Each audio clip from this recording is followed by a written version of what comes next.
Where was he going? He was going to New York. And that's where he had a girlfriend? That's where his girlfriend lived.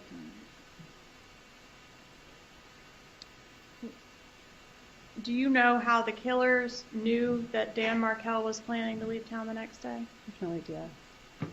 You didn't relay that information to anyone? Absolutely not. Did you have WhatsApp on your phone at the time? I really don't know. I have it now. I don't know if I had it 8 years ago. Did you communicate with anyone on WhatsApp or similar technology to relay any information about the murder of your husband? Absolutely not.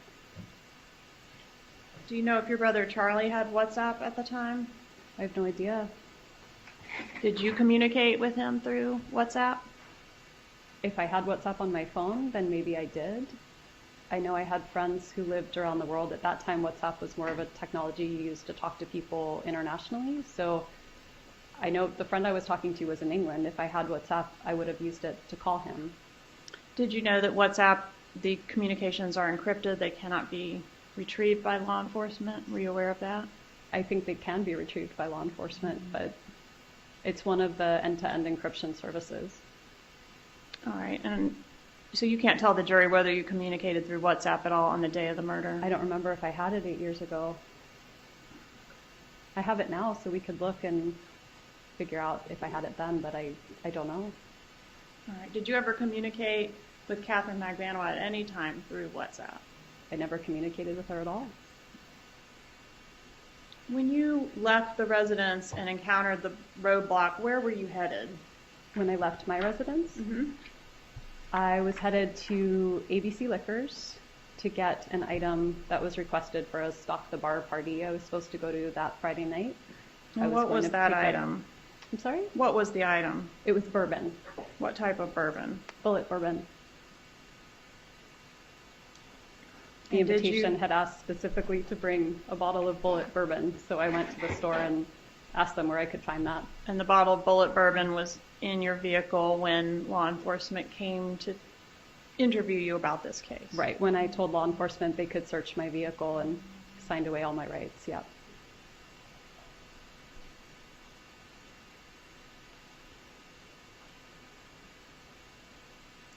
After the murder of Dan Markel, was it your practice to tell people, just acquaintances and peripheral people in your life, that he had been involved in an accident? I don't believe so. Do you know whether that was something that your brother told people? I have no idea what my brother told people. Did you ever hear your brother, Charlie Adelson, tell someone Dan Markel was involved in an accident? No, I've never heard that. I was just thinking, law enforcement told me when they were interviewing me that I wasn't supposed to tell anyone what happened until it was released, but And that was just the day of? that was the day of. Okay. Did you or your children benefit financially from your husband's death? Absolutely not. Did your husband have a life insurance policy? He did have a life insurance policy. And what was the value of that policy? I don't know what the value of it was at the time.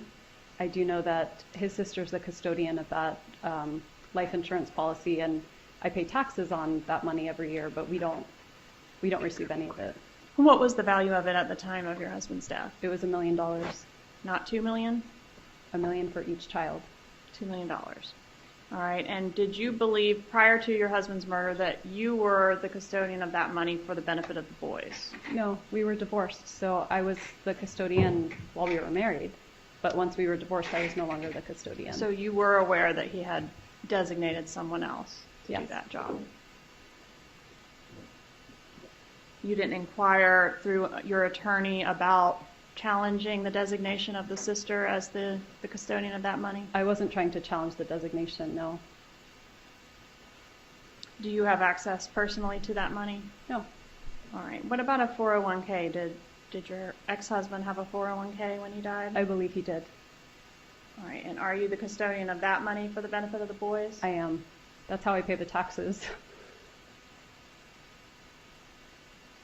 All right. Did he have a pension? I don't know. Social Security benefits? I don't know if he had Social Security benefits. As survivors, my children receive Social Security benefits. $4,800 a month, right? That's right. deferred compensation fund, I don't remember. $217,000. Does that sound familiar? I don't remember. What about the IRA? Did he have an IRA? I really don't know. $100,000. It's very possible. What about a checking account? I don't know if I assume he had a checking account. $15,000 in there, right? Wouldn't go to us, but sure, I imagine he had a checking account. It wouldn't go to you and the boys? Where did it go? Funeral expenses? Okay. All right, and obviously you did not have to maintain your divorce lawyer for any purpose after the murder of Dan Markel. I think at that point he was trying to provide counsel for something else, but no, I didn't. I had to maintain him for a little bit just to close out the case. He had some work to do to finalize things. All right.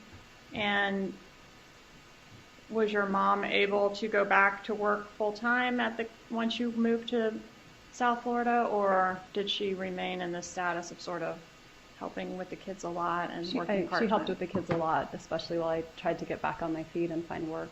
All right.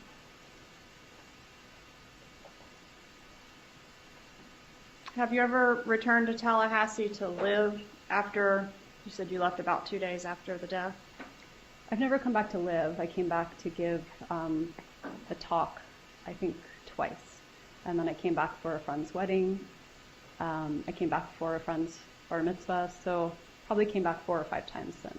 Right, but the question is to reside. I'm sorry, Ms. Cappleman. I haven't lived here since I left. You've lived steady in South Florida since that date? I have lived in South Florida. Okay, and who has full custody of your 2 boys? Me. And does your mom have any issues with having access to your boys, or does she have full access to your kids? I mean, there's no issues with access, no. How often would you say your mom sees the kids? I think it depends on the week, but probably at least once or twice a week.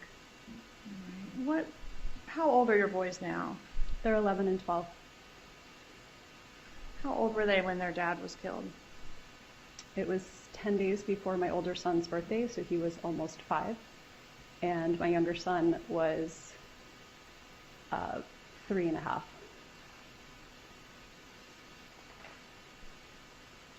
Did you change their legal names about a month or so after the murder?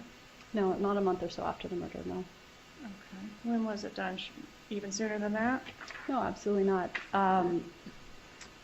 When I tried to put my children in school and their faces had been unblurred on CNN and all across social media, I'm sorry to interrupt you, but if you'll answer my question is, when were the boys' names changed?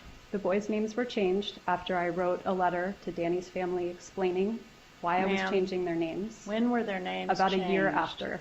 Okay, and that was when they were legally changed, July 6, 2015? I don't remember the date, but if you have it, that sounds correct. Okay, so they were legally changed on that date, but just a month or so after the murder, when you were enrolling them in school, is when they effectively had their names changed. That is not true. Okay. And what did you change their names from and to?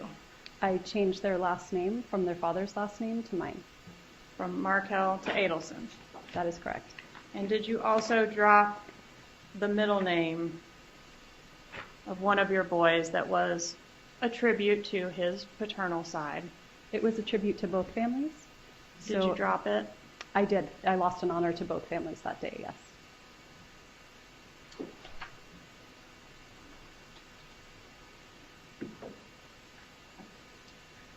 Do you want the culpable parties in this murder held accountable? Absolutely. And even if it involves your own family? Absolutely.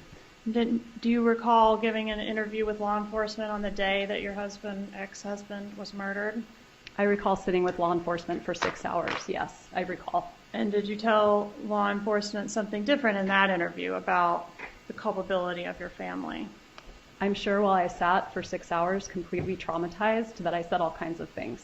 All right, and was one of the things you said while you sat for 6 hours completely traumatized that you wanted the culpable parties held accountable unless it was your family. I don't believe I phrased it like that, and I think you're taking my words out of context, but sure. But sure? But sure what? No further questions. All right, we're going to take our break now.